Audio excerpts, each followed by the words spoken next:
Welcome back to Grammar Grade 10.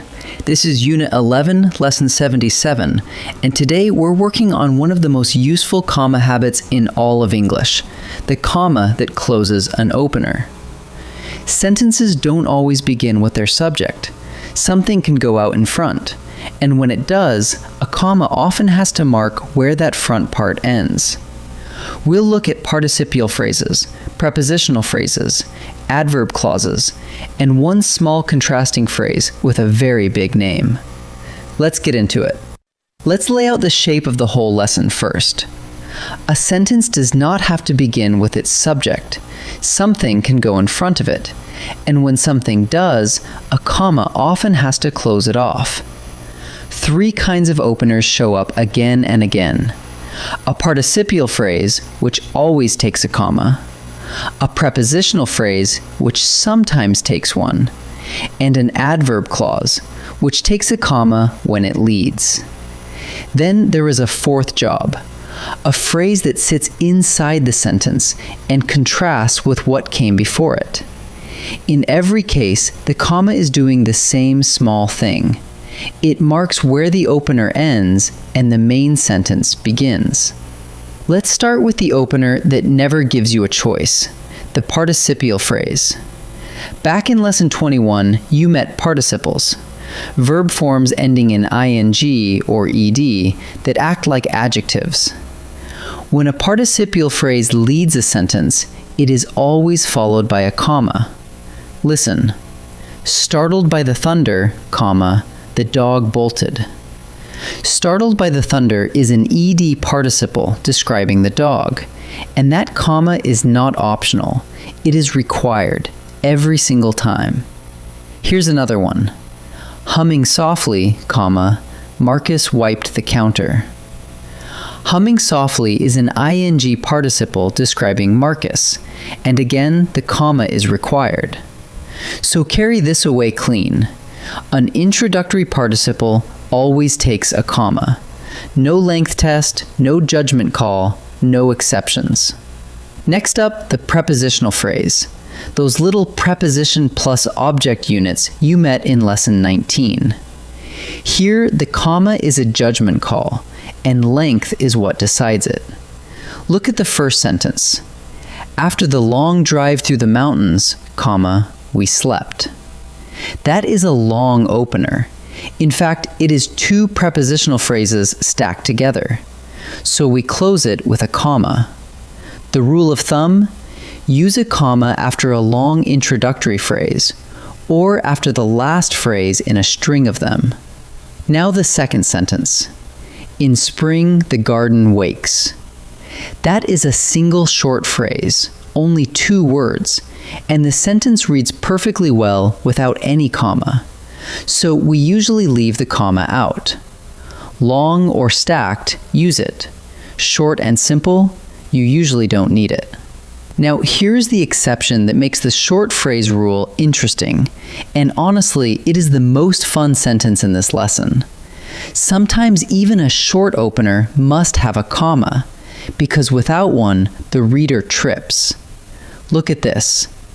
Before eating, the family said grace. Read that with no comma, and it says something alarming. Before eating, the family. It sounds like somebody is about to eat the family. The phrase reaches forward and swallows the subject. Now add the comma. Before eating, comma, the family said grace. One tiny mark, and the meaning snaps right into place. So the real rule is this. Even a short phrase takes a comma whenever the sentence could be misread without it. And one last case pointing the other direction. Inside the old chest lay the letters. Here a verb, lay, comes immediately after the phrase. And when a verb follows the phrase directly, you use no comma at all. Third opener, the adverb clause. From Lesson 28, remember that an adverb clause is a whole subordinate clause. It carries its own subject and its own verb. And it begins with a word like when, because, if, although, or unless. With an adverb clause, position is everything. Listen. When the bell rang, comma, we packed up our books. The clause comes first, so we close it off before the main sentence starts. But flip the sentence around and the comma disappears. We packed up our books when the bell rang. Now the clause trails at the end, and it needs no comma at all. So hold on to this pair. Leads, comma, trails, no comma. Last piece, and it is a small, elegant one, the antithetical phrase. Antithetical simply means contrasting. It is a phrase that pushes back against the word right before it, and it is usually signaled by not, unlike, or but. Because it interrupts the flow of the sentence, you set it off with commas, one on each side. Here is the first. She, not Michael, should have been elected. The phrase not Michael contrasts with she, and it sits between two commas. Here is the second. Sheep, unlike cows, don't damage a field. Unlike cows qualifies the word sheep, and again, a comma goes on each side. So whenever a phrase turns and contradicts or qualifies the word before it, fence it in with commas.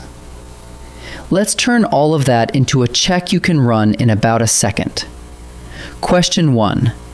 Does the sentence open with a participle or a participial phrase?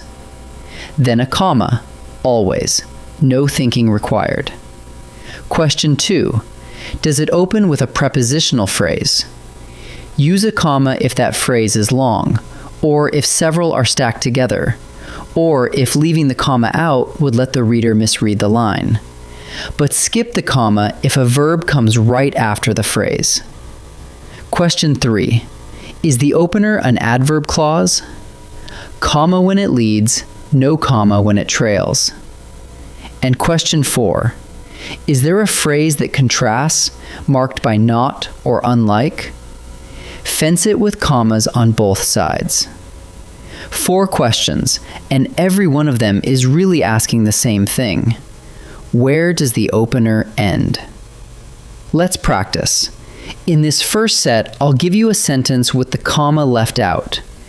You decide whether the opener needs one. Pause the video and choose before I reveal each answer. Rushing to the net, the player hit a drop shot.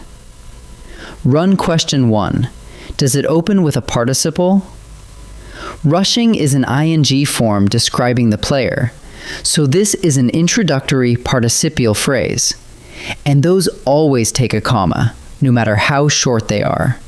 So the answer is comma after net. In spring, the tulips return. This one opens with a prepositional phrase, but look how short it is, only 2 words, and there is no way to misread it. A single short opener like that needs nothing. So the answer here is no comma needed. Although the sky darkened, we kept walking. The word although starts an adverb clause, and that clause is leading. It comes ahead of the main sentence. A leading adverb clause takes a comma, so the answer is comma after darkened. Now for the harder calls. The sentences where the rule bends, or where a comma is the only thing standing between you and a very strange picture. Same idea. Pause, decide, then check. While we were cooking, the dog stole the bread. Read it with no comma and you get something horrifying. While we were cooking, the dog.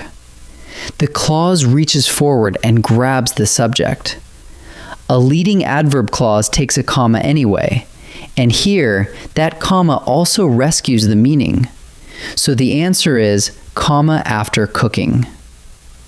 Under the cracked stone step lay a rusty key.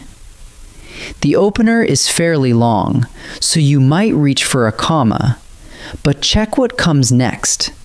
The very next word is lay, and lay is a verb. When a verb follows the introductory phrase immediately, you use no comma. So the answer is no comma needed here.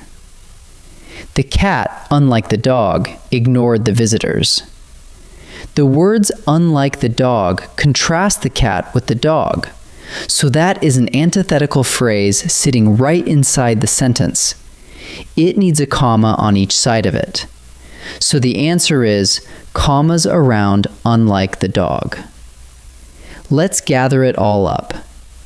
An introductory participial phrase always takes a comma. Startled by the thunder, comma, the dog bolted. A prepositional opener takes a comma when it is long, when several are stacked, or when leaving it out would let the reader misread the sentence, but not when a verb comes right after the phrase. An adverb clause takes a comma when it leads, and no comma when it trails. And an antithetical phrase, a contrast marked by not or unlike, gets a comma on each side. Every one of those commas is doing the same quiet work, showing your reader exactly where the opener stops. Practice hearing that little pause, and the commas will start placing themselves. I'll see you in the next lesson.